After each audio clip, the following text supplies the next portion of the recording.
આજના ડિજિટલ યુગમાં સાયબર અટેકની ઘટનાઓમાં સતત વધારો જોવા મળી રહ્યો છે. તાજેતરમાં અનેક મોડસ ઓપરેન્ડી વાપરી અનેક મલવેરને લઈ ચિંતાનો માહોલ સર્જાયો છે.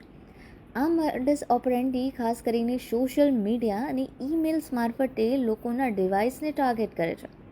વોટ્સએપ, ટેલિગ્રામ જેવી એપ્લિકેશન્સ પર અજીબ ફાઇલ્સ મોકલીને લોકોના ડિજિટલ ગેજેટ પર હુમલો કરવામાં આવી રહ્યો છે. પહેલી નજરે જોતા તો જે ફાઇલ એક્સટેન્શન છે તે ખૂબ જ જેન્યુન લાગે છે, પરંતુ તે ફ્રોડ હોઈ શકે છે. આ ફાઇલ સામાન્ય રીતે પર્ટિક્યુલર ફોર્મેટમાં હોય છે અને તે ડોક્યુમેન્ટ કે અન્ય કોઈ નોર્મલ ફોર્મેટમાં શંકા વગર ઇન્સ્ટોલ કરી શકાય એવી રીતે ડિઝાઇન કરવામાં આવેલી હોય છે. વિશેષજ્ઞોના જણાવ્યા અનુસાર આ ફાઇલ એકવાર તમારા ડિવાઇસમાં જો ઇન્સ્ટોલ થઈ જાય છે તો ત્યારબાદ હેકર્સને તમારા ડેટા સીધા એક્સેસ મળી જાય છે. એટલું જ નહીં, તેઓ તમારો મોબાઈલ સંપૂર્ણ રીતે કંટ્રોલ પણ કરી શકે છે. અત્યારે અગર આપણે કરંટ પરિસ્થિતિ જોઈએ તો ઇન્ટરનેશનલી આપણે ઘણું બધું ટેન્શન જોઈ રહ્યા છે.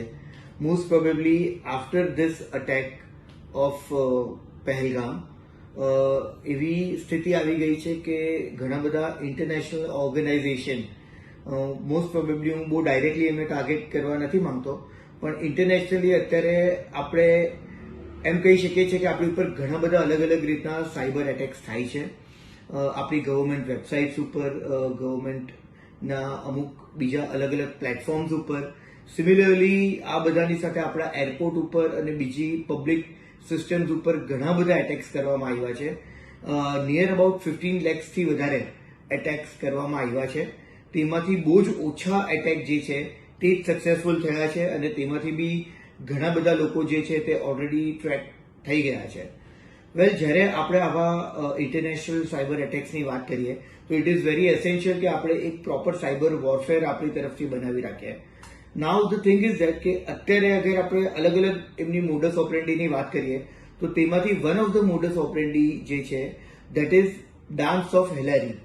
વેલ, આ જે છે ધેટ ઇઝ અ માલવેર અને એ તમને સોશિયલ મીડિયામાં, like it could B your WhatsApp, it could B Telegram કે કોઈ બી બીજા અલગ અલગ સોશિયલ મીડિયા એપ્લિકેશન કે ચેનલ્સ ઉપર તમને અમુક ફાઇલ્સ મળતી હોય છે અને એ જે ફાઇલ્સ છે that are in the form of .exe.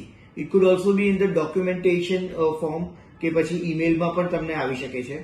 આ સાયબર અટેક અલગ અલગ મોડસ ઓપરેન્ડી કરીને કરવામાં આવે છે, જેમાંથી એક મોડસ ઓપરેન્ડી એટલે ડાન્સ ઓફ હિલેરી છે.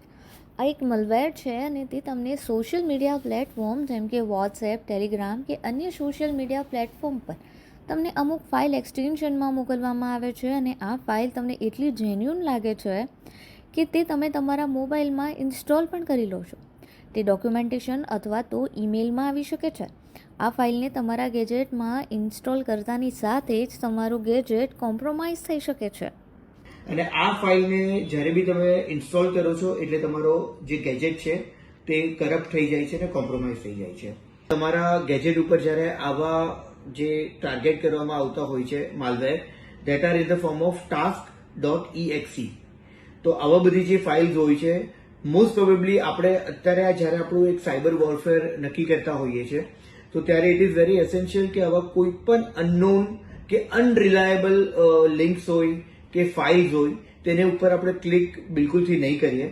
અને એક બહુ જ ઇમ્પોર્ટન્ટ વસ્તુ છે કે આપણા જે ગેજેટ છે તેમાં આપણે હંમેશા એક પેઇડ વર્ઝન ઓફ માલવેર એટલે કે એન્ટી માલવેર તે આપણે હંમેશા ઇન્સ્ટોલ રાખીએ, એને અપડેટ રાખીએ, રેગ્યુલરલી સ્કેન કરીએ અને આપણે બિલકુલથી એ ધ્યાનમાં રાખીએ કે કોઈ બી અનનોન સોર્सेसથી આવેલી કે ભલે નોન વ્યક્તિથી આવેલી વસ્તુ હોય બટ તો પણ વિધાઉટ એને આપણે એમ કહીએ કે વેરીફાઈ કર્યા વગર એમને બિલકુલથી ઓપન નહીં કરીએ.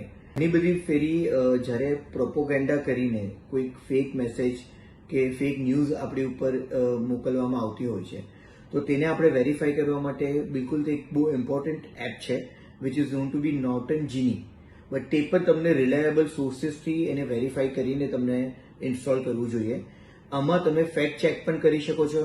કોઈ લિંક અગર ખોટી રીતના તમારી ઉપર આપવામાં આવી હોય કાં તો કોઈ સ્પૂફ વેબસાઇટ હોય તો આ બધી વસ્તુ તમે ક્રોસ વેરીફાઈ કરી શકો છો.